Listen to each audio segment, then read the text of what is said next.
Pagkonstruhir nin mga edipisyo sa ibabaw kan natural na agihan kan tubig sa Daet Camarines Norte, pigtutok dong rason kan labing pagbabaha sa lugar.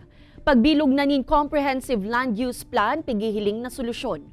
Uyan report ni Rosie Neva. Dawa nagpapadagos ang mga pigigibong rehabilitasyon asin konstruksyon kan mga drainage system sa Daet Camarines Norte, garo da ipaman giraray na babawasan ang mga insidente nin pagbaha sa banwaan. Saro sa pighiling na rason kaini iyo ang pagkabara sa mga natural na agihan nin tubig huli sa mga pinatindog na mga struktura asin mga harong na harani sa lugar. Kaya nagdulok na ang sangguniang bayan sa DILG Daet nganing abisuhan ang mga kapitan kan barangay na pugulan ang pagpapatindog nin mga struktura sa mga lugar na igwang drainage system o mga creek. Dahil nga po dito sa mga informal sectors, binabahayan nila itong mga creeks. Nawawala itong mga creeks na ito dahil napuno na ng mga bahay.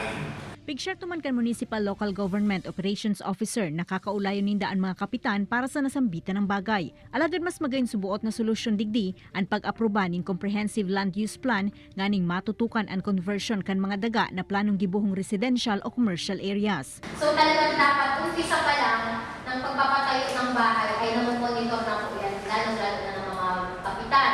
Sa ngunyan maski ang sangguni ang pandalawigan ang naghihiro naman nganing mahanapan na nin solusyon ang problema kan pagbaha sa nasambitan ng banwaan. Ini si Rosie Neva, Balitang Bicolandia.